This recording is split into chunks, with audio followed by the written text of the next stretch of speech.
Hey guys and gals, welcome back to my roof leaking shop. Working on the rear suspension on the truck today. You probably saw that in the last video too. I was starting to tear down the suspension and the rear trunnion.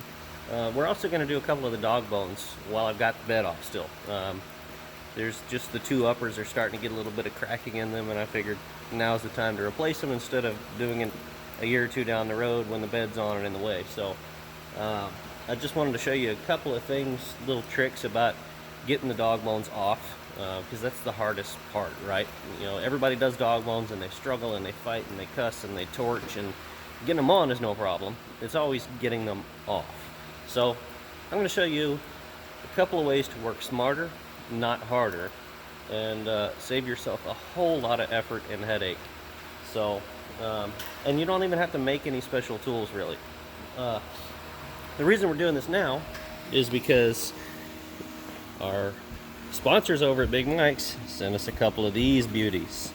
We got 4 of these. The big, I think that's like a 3-inch ball joint style dog bone end. So these are going to go in, replace all 4 of the uppers, or all 4 of the upper dog bone ends, rather.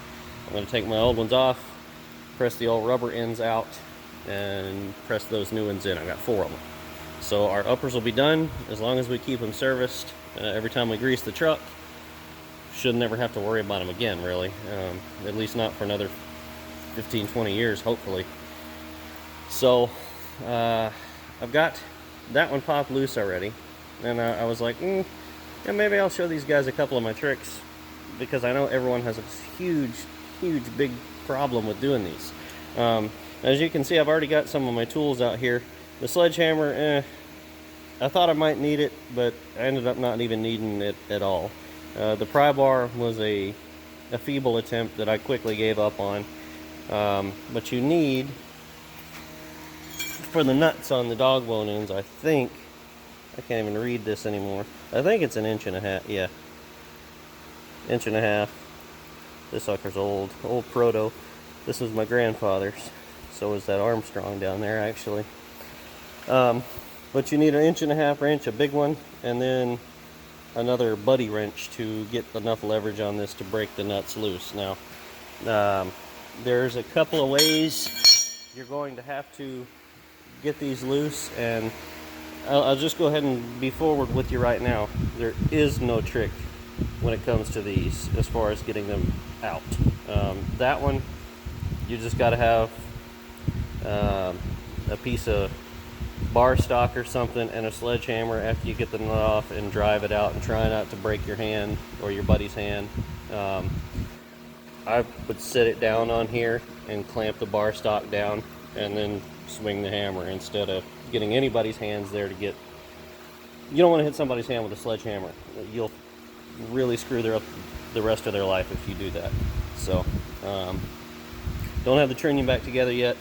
I got to go to town and get some grease zerk, or a couple of grease zerks, so I can update them. They never had the grease zerks put in. So but about the tricks, you will need a good piece of tube for the lowers, okay? The lower inners. There's 2 on this side, 2 on that side, so there's 4 lower inners. You're going to need a piece of good heavy wall tube for. Exhaust tube is not going to do it. This is a 1.25 inch ID, 1.25 inch inside diameter. This is hot rolled electric welded. It doesn't have to be DOM or drawn over the mandrel tubing. I think this is like 3/16 wall. You're going to want a piece of this, something like this, and you're going to want to cut that to 26 inches exactly, okay? Then you're going to want either a piece of 1/2 inch or preferably 5/8 plate. And you're only going to need a piece that's maybe 2.5 to 3 inches by 3 inches. It doesn't have to be real big. I'll show you what you're going to do with that in a minute. Right now, see that? The uppers? The point of this whole thing is you use the nuts on the dog bone ends themselves to press them out. So what I did here is I stacked a piece of 3/4 plate, a piece of 1/2 inch plate, and a piece of 3/16 plate, and they just fit in there. And then I started backing the nut off. And I guess I should mention, you need to put the boxed end of your wrench on these nuts and break them loose first, because you're not going to break them loose with the open end. You're just going to round the nut off or spread the wrench jaws, or both. So break it loose, then take your boxed end off and stack your plates in here. And then as you start backing the nut off, it'll put more and more of a bind on this, and eventually it'll just pop loose. And it's going to probably startle you when it happens. It's very loud, but it comes right out. Of course, depending on how hard it's in there, it may take you more or less effort than it took me. Every truck is a little different, and every dog bone is going to be different. So you don't have to beat on it, you don't have to torch it, you don't have to do none of that shit. And it doesn't destroy anything.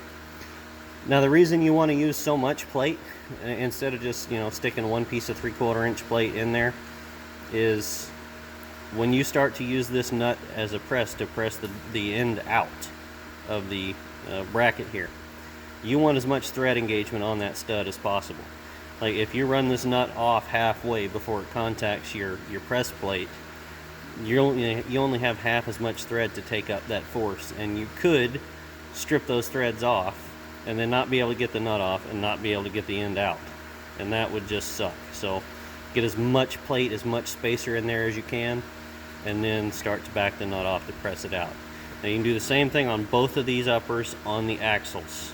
This is the only place you can do this, because you have these differential to press against, okay? Now you're going to do a variation of this down there. And what you're going to do is you're going to use this 26-inch piece of tube, because there's 26 5/8 inches between the surface of the nut on this side and the end of the stud on that side, roughly. I mean, if yours is tightened in more, it may be a 1/16 or 1/8 of an inch difference.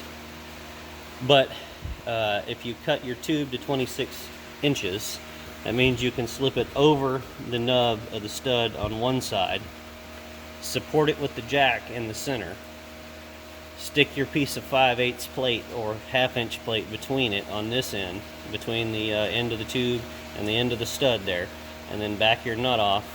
When it contacts the plate, you start backing it off hard, and it'll do the same thing that you did up here with the nut on that, and then it'll pop it loose. Okay, so you do that. You're going to have to do one side at a time, because you're going to need the nut on this side to press off of on that side. So you do this side, then you do this side.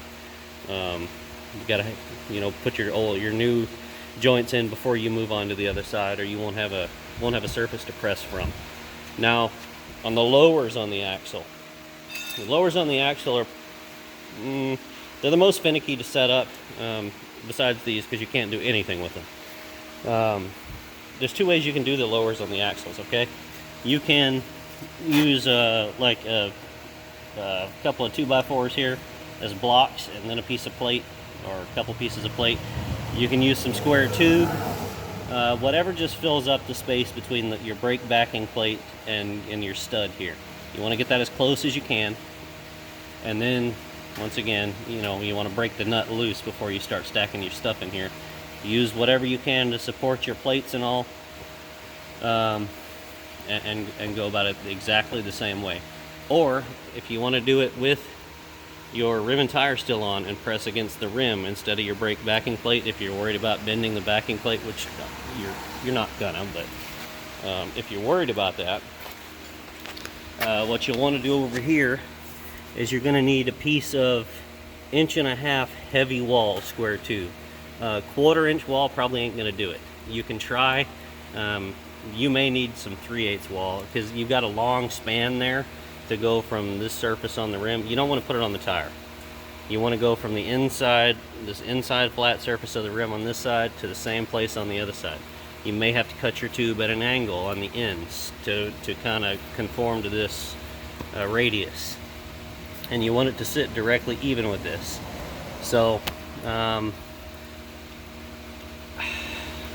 don't know if you put a piece of 1.5 inch tube there, if you can get a piece of plate between it or not.